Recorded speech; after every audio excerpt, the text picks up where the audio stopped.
বড় বড় মাদ্রাসাগুলোতে জিন্নাতরা হাদিস পড়ে।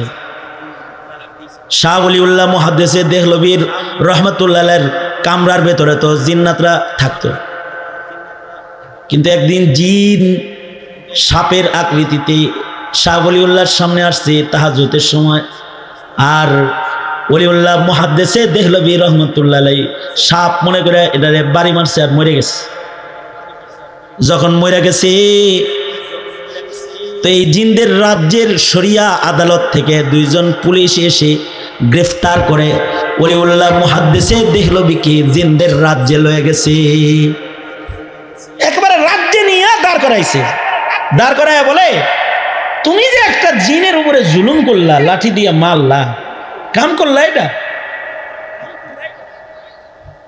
জানো সে কে? মুহাদ্দিসে দেহলভী জিনদের রাজ্যে যাওয়ার পরে দেখে হাজার হাজার জিনরা একত্রিত হয়েছে। একজন বয়োবৃদ্ধ জিন বসে রয়েছে, কাফনে সজ্জিত একজনকে মাইয়িত হিসেবে জানাজা করার জন্য কাতার করছে। জানো সে কে? কে সে? সে হলো আমাদের রাজ্যের বাদশাহ, মুসলিম জিনদের বাদশাহ। এই বাদশার ছেলে যারা তোমার কাছে হাদিস পড়ে তাদের একজন সে। বাদশাহ তার সন্তানদেরকে তোমার কাছে হাদিস পড়তে পাঠায়, আর তুমি কিনা বাড়ি দিয়া মাল্লা, একটা জান মাল্লা। জানের বদলেতে জান। তোমাদের ধর্মে কি শরীয়ত কি বলে? শরীয়ত বলে হলো কেউ যদি জান হত্যা করে তাহলে জানের বদলে কি? জান। কানের বদলে কান, জানের বদলে জান, দাঁতের বদলে দাঁত, নাকের বদলে নাক। কেউ যদি জুলুম করে কাউকে হত্যা করে তাহলে তার বিচার হলো কিসাস, তাকে মৃত্যুদণ্ড দেওয়া হবে। সুতরাং তাহলে তোমার তো এখন মৃত্যুদণ্ড হওয়া উচিত, কারণ তুমি একটা জিন মেরে ফেলাইছো। তলবে ইলিম তাও নেককার জিনকে তুমি হত্যা করে ফেলেছো। দুনিয়ায় বিচার হওয়া ভালো, হাসরে যেন বেজ্জতি না হও। মুহাদ্দিসে দেহলভী থরথর করে কাঁপতেছেন আর বলতেছেন, আপনারা আদালতে আমার বিচার করে দেন, কারণ আল্লাহর আদালতে আসামি হয়ে দাঁড়ানোর মতো সাহস আমার নাই। বিচার করেন। অদৃশ্যের জিন এটারই মানলেই যদি বিচার হয়, তাইলে যারা দৃশ্যের মানুষকে গুলি করে রাজপথে রক্তাক্ত করে ফেলে, শাপলা চত্বরকে যারা রক্তাক্ত চত্বরে পরিণত করে, শহীদ চত্বরে পরিণত করে, তাদের বিচার কেমন হওয়া দরকার? তাইলে যারা দৃশ্যের মানুষের উপরে জুলুম করে। মুহাদ্দিসে দেহলভী তিনি কিসাস নেওয়ার জন্য রেডি হয়ে গেলেন। এমন সময় একজন বয়োবৃদ্ধ জিন দাঁড়ায় বলে, থামো, কিসাস হবে না। সে বলতেছে, সামিয়াতু আনিন নবী সাল্লাল্লাহু আলাইহি ওয়াসাল্লাম, আমি আল্লাহর রাসূলের মুখে শুনেছি। তার মানে হলো এই জিনটা সাহাবী জিন। সুবহানাল্লাহ। আগামীকালকে বলেন সুবহানাল্লাহ। এই জিনটা সাহাবী জিন। সে বলতেছে, আল্লাহর রাসূলের কাছ থেকে আমি শুনছি, আল্লাহর রাসূল জিনদের যে বিধান বর্ণনা করেছেন সেটা হলো এই, জিনদেরকে আল্লাহ অদৃশ্যে চলার ক্ষমতা দিয়েছেন, কিন্তু জিনদেরকে আল্লাহ এ শক্তি প্রদান করেছেন, এতা শাক্কালু বি আশকালিম মুখতালিফাতিন, জিনরা যে কোনো সময় যে কোনো মুখতালিফ শেকেল তারা ধারণ করতে পারে। তারা মানুষের আকৃতিও ধারণ করতে পারে, তারা সাপের আকৃতিও ধারণ করতে পারে, তারা বিড়ালের আকৃতিও ধারণ করতে পারে। যে কোনো আকৃতিতে নিজেকে এসে পেশ করার যোগ্যতা রাখে। এই ক্ষমতা জিনদেরকে অলৌকিকভাবে আল্লাহ তাআলা দান করেছেন। আল্লাহ পাকের আর একটা দামি সৃষ্টি হলো জিন্নাত। জিন এটা দামি সৃষ্টি, একেবারে কম দামি না, তো দাম আছে। সৃষ্টির ভেতরে একটা দামি সৃষ্টি জিন। এটা অদৃশ্যে চলে। ফিরিস্তারা যেমন অদৃশ্যে, জিনরাও অদৃশ্যে। আমরা কোনোদিন চোখে দেখি না, কিন্তু আল্লাহ তাআলা বানাইছেন। কোরআন বলে, হাদিস বলে ফিরিস্তা আছে, জিনও। তবে জিন্নাতদের ভেতরে কিছু জিন আছে নেককার জিন, যারা আল্লাহর শরীয়ত মানে, আল্লাহ পাকের হুকুম মানে, যারা আল্লাহ পাকের নির্দেশের পাবন্দ। এই জিন্নাত গুলাও আল্লাহর জান্নাতে যাবে। আল্লাহু আকবার।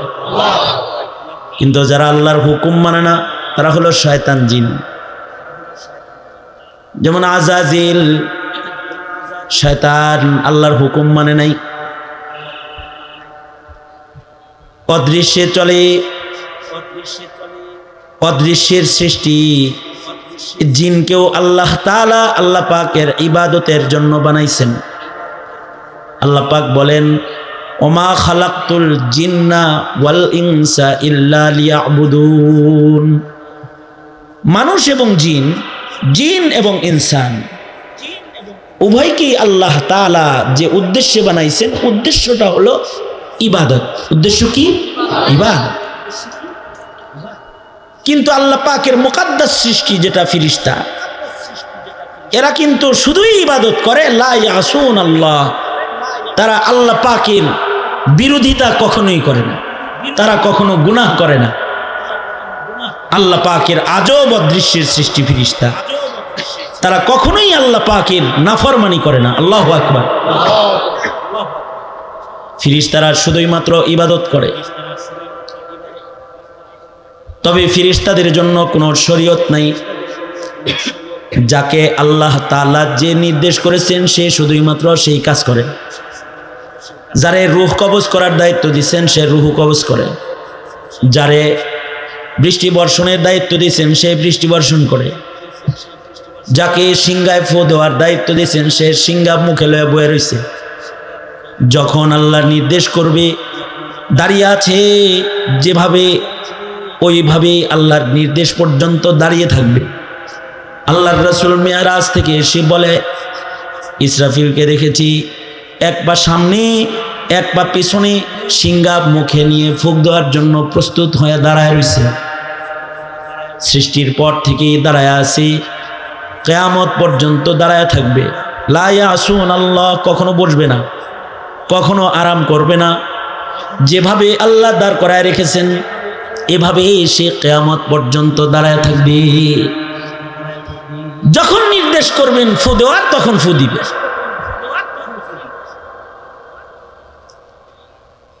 আল্লাহর রাসূল মিরাজ থেকে এসে বলেছেন, কিছু ফেরেশতাকে আল্লাহর রাসূল রুকুর হালতে দেখেছেন, কিছু ফেরেশতাকে সেজদার হালতে দেখেছেন। সৃষ্টির পর থেকে তারা সেজদা দিছে। আমাদের মতো ঠুকুর ঠাকুর না, একটু পরে মাথা উঠে বসে দেখবো যে কি ডানে বামে কি ইমাম সাহেব আছে না নাই। না, সৃষ্টির পর থেকে রুকু দিয়েছে। কি হইতেছে, কোন জায়গায় কি হইতেছে কোনো চিন্তা তাদের নাই। আল্লাহর নির্দেশ রুকু সেজদা, রুকুর হালতেই কিয়ামত পর্যন্ত থাকবে, সেজদার হালতে কিয়ামত পর্যন্ত থাকবে, জিকিরের হালতে কিয়ামত পর্যন্ত থাকবে। আল্লাহু আকবার কবিরা। এই কারণেই এই ফেরেশতারা আল্লাহর কাছে বলেছিলেন, নাহনু নুসাব্বিহু বিহামদিকা ওয়া নুকদ্দিসু লাক। ওগো আল্লাহ, আমরা সব সময় আপনার ইবাদত করি, তসবিহ পড়ি, আপনার জিক্র আজকার করি, আপনার হামদ সানা করি, আপনার নির্দেশ মেনে কদম কদম আমরা চলি। এরপরেও কেন আপনি আবার মানুষ বানাইবেন? ইবাদতের জন্য নতুন করে মানুষ বানাইবেন কেন? আল্লাহ তাআলা ফেরেশতাদের উত্তরে বলেছেন, ইন্নী আ'লামু মা লা তা'লামুন। আমি যা জানি তা তোমরা জানো না। তোমরাও ইবাদত করো, কিন্তু মানুষও ইবাদত করবে। মানুষদেরকে আলাদা ইবাদতের জন্য বানাইছি, যেমন জিনকে আলাদা ইবাদতের জন্য বানাইছি, মানুষকে এরকম আলাদা ইবাদতের জন্য বানাইছি। কারণ ফেরেশতাদের আল্লাহর নাফরমানি করার ক্ষমতা নাই। এই ক্ষমতাটাই আল্লাহ তাআলা তাকে দেন নাই। যাকে আল্লাহ নাফরমানি করার ক্ষমতাই দেন নাই, সে নাফরমানি না করাটা এটা কোনো ক্রেডিট না। কিন্তু যাকে নাফরমানি করার ক্ষমতা দিচ্ছেন, এরপরেও যদি নাফরমানি না করে, এটা হলো সফলতা। ফেরেশতারে তো নাফরমানি করার ক্ষমতাই দেন নাই। একজনরে আল্লাহ চোখ দিছে, আর একজনরে চোখ দেয় নাই। যারে চোখ দেয় নাই সে যদি বলে জীবনে কোনোদিন পরনারী দেখি না আমি, এটা কোনো ক্রেডিট না। আল্লাহ তারে দেখার চোখই দেয় নাই। হ্যাঁ, বলার বিষয় ক্রেডিট হলো ওইটা। আল্লাহ দৃষ্টি দিছে দেখার জন্যে, কিন্তু আল্লাহর হুকুমের বাইরে দৃষ্টি একবারও খরচ করিনি। আল্লাহু আকবার জোরে বলেন। অর্থাৎ চোখ দিয়া তাকায়া গুনাহ করি নাই। যেমন খাজা কুতবুদ্দিন বখতিয়ার কাকি রহমাতুল্লাহ আলাইহি, উনি ওনার জানাজা পড়ানোর শর্ত দিয়েছিলেন যে এমন মানুষ আমার জানাজা পড়বে যে কোনোদিন তার চোখ দিয়া গুনাহ করে নাই, চোখ দিয়া পড়ানারি দেখে গুনার ভাবনা করে নাই, এরকম মানুষ আমার জানাজা পড়াইতে হবে। যে শর্তগুলা দিছিলেন তার ভিতরে হলো এই একটা শর্ত এটা। তার মানে চক্ষু দেওয়ার পরেও গুনাহ না করাটা এটা আশ্চর্য, এটা সে পুরস্কার পাওয়ার উপযুক্ত। চোখ নাই, পরনারী দেখে নাই, এইটা কোনো ক্রেডিট না। সার্থকতা হলো ওইটা, সফলতা হলো এইটা যে চোখ আল্লাহ দিচ্ছে, তারপরও আল্লাহ নারাজ, এ কারণে খালাতো বোন মামাতো বোন ছায়া দেখে নাই। ফেরেশতাদের জীবনে কোনো গুনাহ নাই,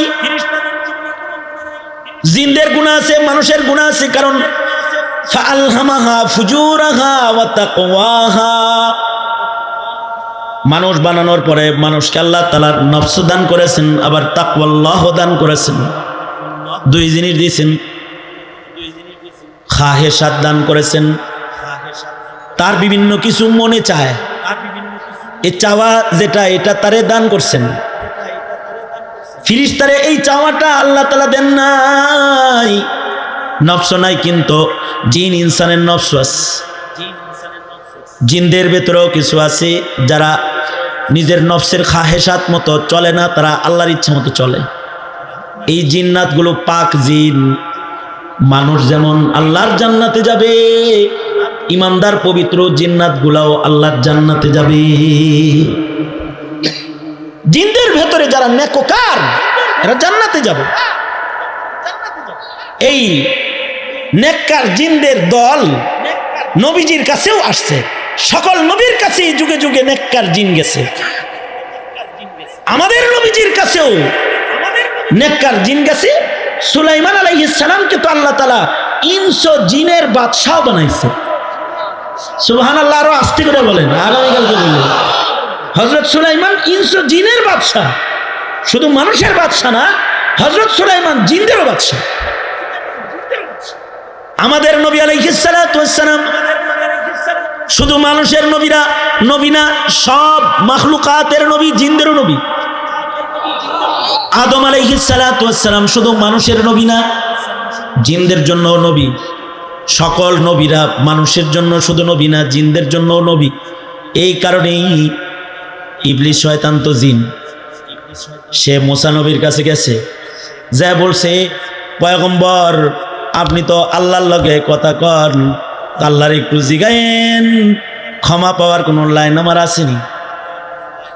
এক সময় তো সে মুআল্লিমুল মালাইকা ছিল, তখন আল্লাহর লগে কথাবার্তা হইতো।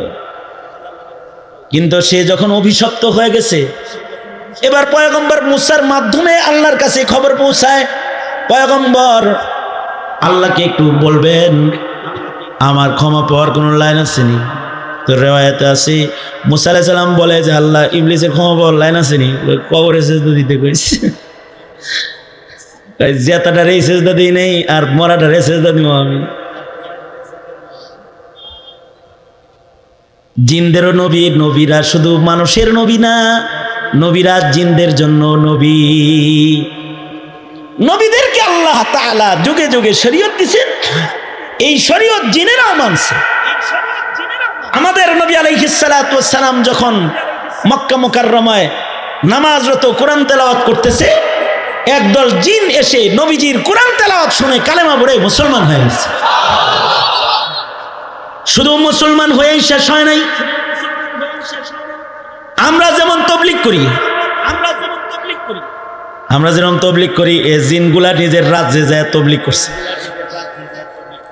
জিনেরা নবীর কাছ থেকে হাদিস শুনছে, জিনেরা নবীর হাদিস যা তাদের রাজ্যে যা অপরকে শিখাইছে।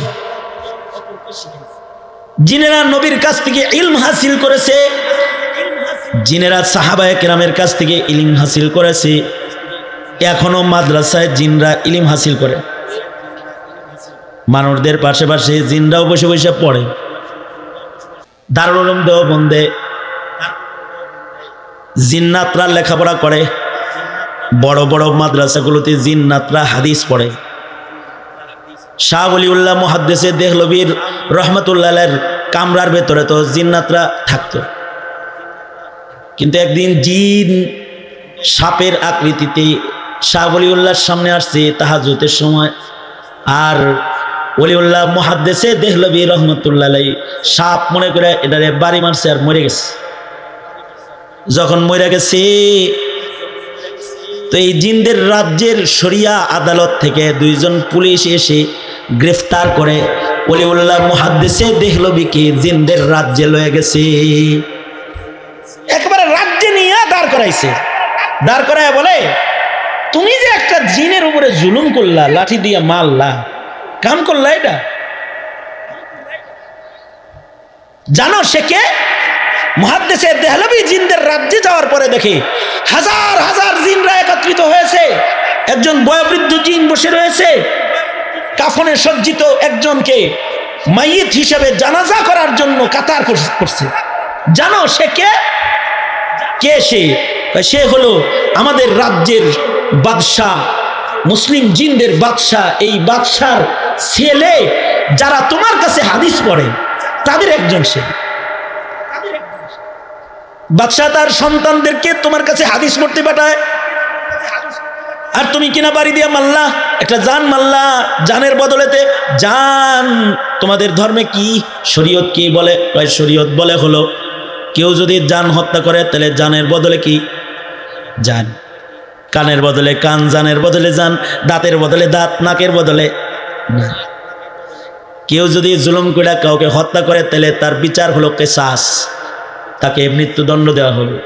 সুতরাং তাহলে তোমার তো এখন মৃত্যুদণ্ড হওয়া উচিত, কারণ তুমি একটা জিন মেরে ফেলাইছো। তলবে ইলিম তাও নেককার জিনকে তুমি হত্যা করে ফেলেছো। দুনিয়ায় বিচার হওয়া ভালো, হাসরে যেন বেজ্জতি না হও।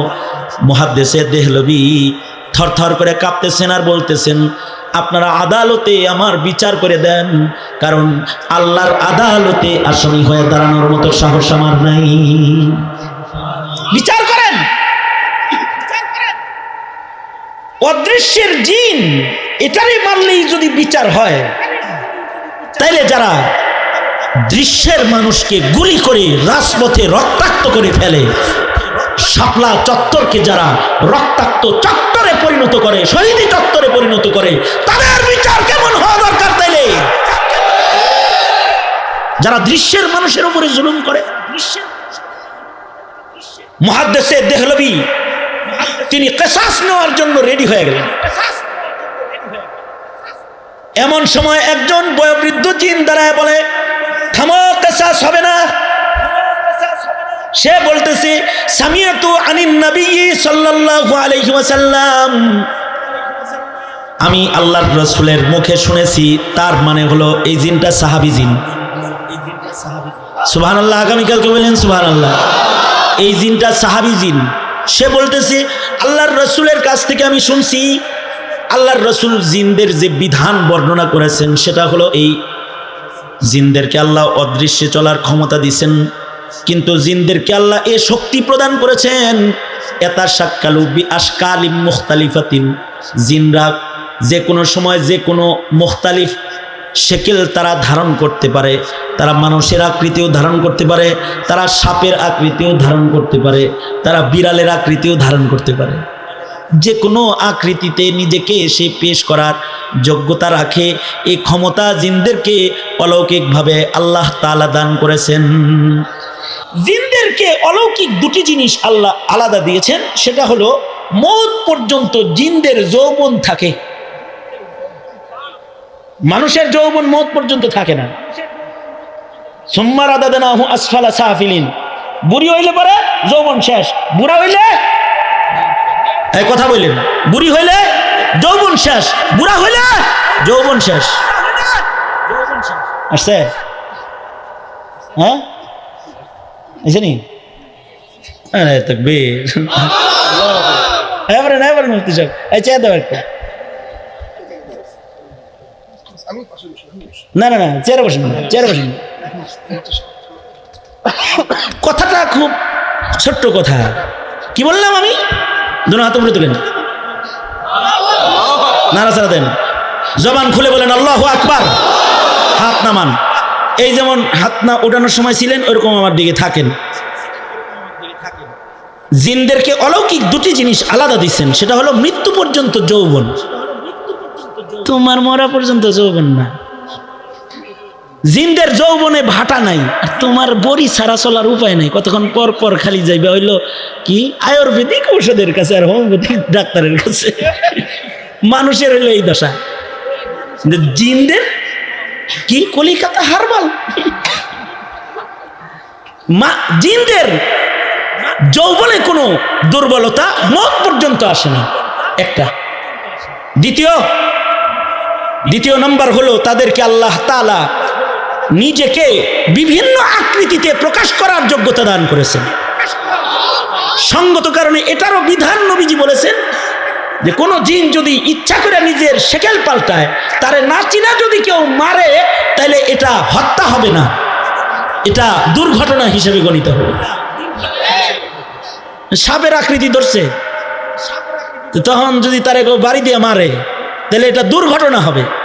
কিন্তু আল্লাহর রাসূল দেখেন, শুধু মানুষের হক আদায় করেন নাই, আল্লাহর রাসূল জিনের হক আদায় করছে। আল্লাহর রাসূল সাহাবায়ে কেরামদেরকে বলে, সাহাবীরা, ঘরের ভেতরে কোনো সাপ দেখলে এ সাপকে সরাসরি আঘাত করে মেরো না, আগে আওয়াজ দাও তারপরে। এ কারণে সাহাবী হাদিস রিওয়ায়াতকারী বলে যে আমি 3 বার করে ডাকতাম সাপ দেখলে ঘরের ভিতরে, এই তুই কি জিন্না সাপ, এই তুই কি জিন্না সাপ, এই তুই কি জিন্না সাপ। যদি 3 বারের পরেও কোনো জবাব না দিত, তাইলে বাড়ি। আজব আল্লাহর রাসূল জিনের উপরে জুলুম না হয় এজন্য বিধান বলে দিয়ে গেছেন। আবার জিনদেরকে বলেছেন, তোমাদের আকৃতি না চিনে তোমাদেরকে কেউ যদি মারে, তাহলে কিন্তু এর জন্য কোনো কেসাস টেসাস নাই, সুতরাং তোমরা এমনটি করবে না। আবার জিনেরা নবীর ইজদিরে করে 2 বার রাসূলকে জিনরা দাওয়াত দিয়ে নিছে রাজ্যে, আল্লাহর নবীকে। জিনেরা নবীজিকে বলে, আল্লাহর নবী, আপনার উম্মত যেন হাড্ডির দ্বারাই যেন ঢিলা কলব ব্যবহার না করে মানা করেন, কারণ আমরা জিনেরা হাড্ডি থেকে রিজিক নেই। হাড্ডির ভেতরে আমাদের রিজিক, অর্থাৎ আমরা কিছু খেয়ে যখন ফেলে দিই, এই হাড্ডিটা জিনদের কাছে যাওয়ার সাথে সাথে জিনেরা এই হাড্ডি ধরার সাথে সাথে এটা আবার গোশতে রূপান্তরিত হয়, তারা এখান থেকে খাবার খায়। আল্লাহু আকবার কবির, হাড্ডি থেকে খানা খায়। তো হযরত ওলিউল্লাহ মুহাদ্দিসে দেহলভী বলে, যখন এই সাহাবী সাক্ষী দিয়ে দিল, সাহাবী জিন, আমার খুশকিসমত যে সাহাবী দেখি নাই কিন্তু সাহাবী জিন দেখে ফেললাম। তো জিনেরা আমাকে সোনার পালকিতে চড়ায় আবার বাড়ি দিয়ে গেছে। জিন অদৃশ্যের, কিন্তু তাদের শরীয়ত আছে। কিন্তু অদৃশ্যের জিন যারা শরীয়ত মানে না, ওরা হলো শয়তান। মানুষের ভেতরে 2 প্রকারের মানুষ। এক প্রকারের মানুষ অদৃশ্যের শয়তান জিনের খাসলত হয়ে গেলে তারা হয় মানুষ শয়তান। আর মানুষের ভেতরে কিছু মানুষ আল্লাহর শরীয়ত না মেনে তারা গরু ছাগলের মতো নিজেকে হাইওয়ান মনে করলে তারা ইনসান রয় না, তারাও হয় হাইওয়ান। এ কারণে মানুষ যেন শয়তান জিনের খপ্পরেও না পড়ে, আবার মানুষ যেন হাইওয়ানও না হয়। আল্লাহ তাআলা মানুষের ভেতরে মনোনীত মানুষ নবীদেরকে পাঠিয়েছেন যে এরা আমার মনোনীত, তোমরা শয়তানও হয়েও না, হাইওয়ানও হয়েও না, নবীদের অনুসরণ করে করে তোমরা ইনসান হও। আমাদের নবীজিও শেষ নবী হয়ে এসেছিলেন মানুষকে মানুষ বানানোর মিশন নিয়ে।